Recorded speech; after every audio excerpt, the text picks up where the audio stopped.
Assalamualaikum warahmatullahi wabarakatuh. Perkenalkan, nama saya Hidayatul Ilham dengan ujung NIM 0804 12822 7054. Di sini saya sebagai bagian dari kelompok 4, kelompok 3, saya akan menjelaskan presentasi singkat terkait sifat air dan larutan yang berasal dari PPT kelompok kami.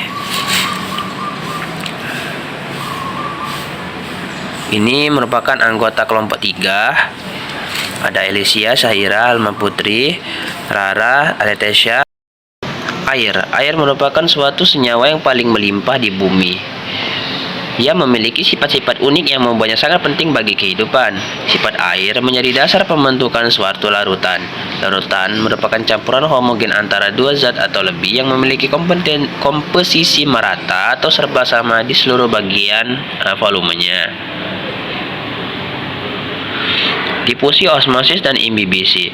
Difusi adalah proses perpindahan molekul atau partikel zat terlarut dari daerah dengan konsentrasi tinggi ke yang rendah, sehingga mencapai keseimbangan. Osmosis merupakan proses perpindahan air atau zat pelarut melalui membran semi-permeabel dari area konsentrasi tinggi ke area konsentrasi yang rendah. Dalam konteks tumbuhan, osmosis berperan penting dalam penyerapan air dari tanah melalui akar. Imbibisi adalah proses penyerapan air oleh permukaan bahan kering yang menyebabkan bahan tersebut mengembang. Pada konteks tumbuhan, imbibisi merupakan tahap awal dari terjadinya proses pertumbuhan perkecambahan biji.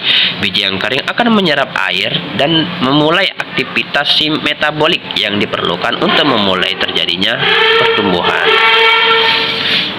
Selanjutnya ada selektif semi-permeabel, di mana membran sel hanya dapat dilalui oleh air dan zat tertentu seperti glukosa, asam amino, gliserol, dan juga ion. Ada lipid bilayer yang merupakan membran sel yang tersusun dari dua lapisan lipid atau fosfolipid yang membentuk struktur dasar membran. Membran protein. Membran protein mengandung protein yang berfungsi untuk transport zat. Sebagai reseptor untuk sinyal kimia untuk fungsi-fungsi struktural, protein juga dapat difungsikan sebagai penembus lapisan lipid atau protein prefer yang terletak di permukaan membran. Fleksibilitas dan fluiditas. Membran sel cukup fleksibel dan cair, yang memungkinkan perubahan jumlah sel, pertumbuhan sel, serta pembelahan sel. Fluiditas membran dipengaruhi oleh komposisi lipidnya dan juga suhu lingkungan.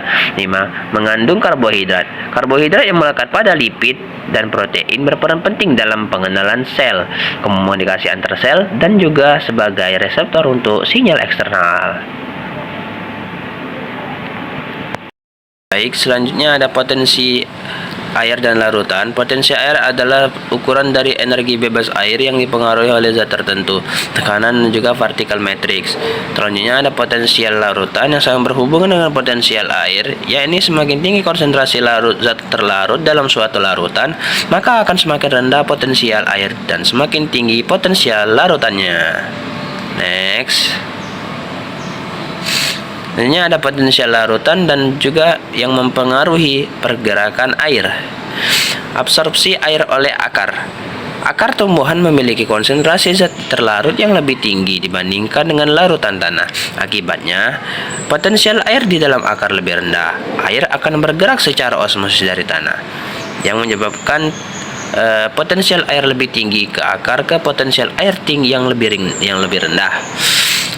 Selanjutnya ada transportasi air dalam silem, yang mana air yang telah diserap akan diangkut ke bagian tumbuhan lainnya melalui silem.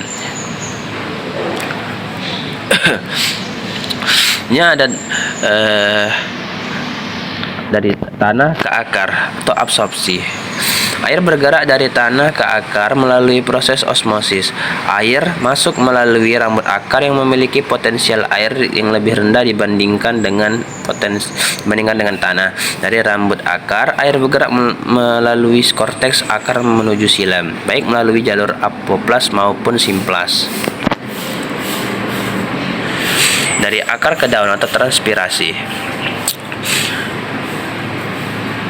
Pergerakan didorong oleh transpirasi, yaitu penguapan air dari stomata daun. Transpirasi menciptakan tarikan pada air di dalam siram dan menyebabkan air bergerak ke atas melawan arus gravitasi.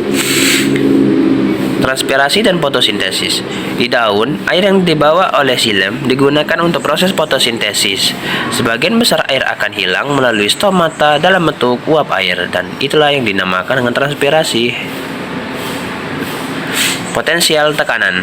Potensial tekanan didefinisikan komponen dari potensial air dalam tumbuhan yang disebabkan oleh tekanan fisik air dalam vakuola. Potensial ini dapat berupa tekanan positif atau tekanan negatif. Potensial tekanan berguna untuk membantu menjaga bentuk dan kekakuan sel. Plasmolisis. Plasmolisis didefinisikan sebagai proses penyusutan atau penyusutan protoplasma sel tumbuhan disebabkan hilangnya air dalam sel. Plasmolisis salah satu contoh hasil osmosis dan jarang terjadi di alam. Plasmolisis insipien. Udara plasmolisis insipien adalah udara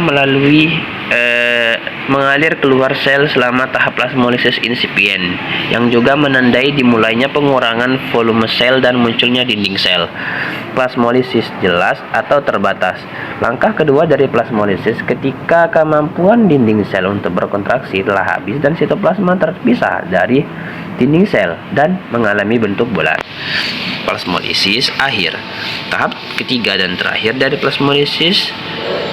Selama tahap ini, sitoplasma sepenuhnya terpisah dari dinding sel dan tetap berada di dalam inti sel.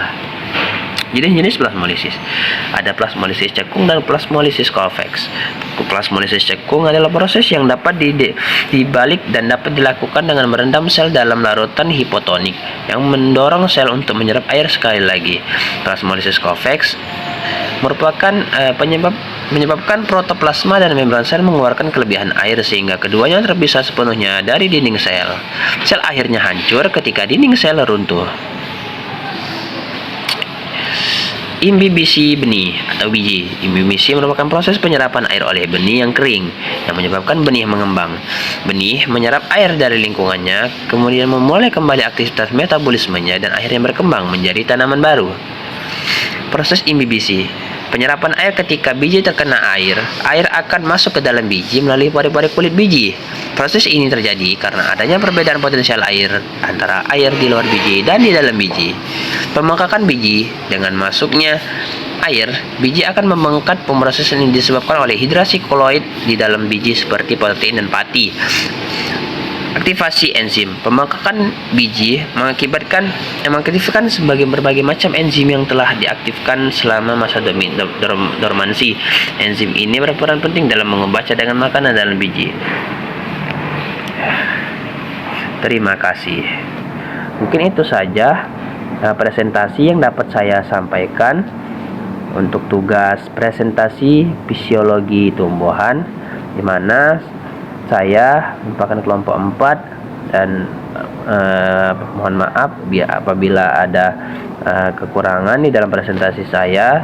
Kepada Allah saya mohon ampun. Wabillahi taufiq wal hidayah. Wassalamualaikum warahmatullahi wabarakatuh.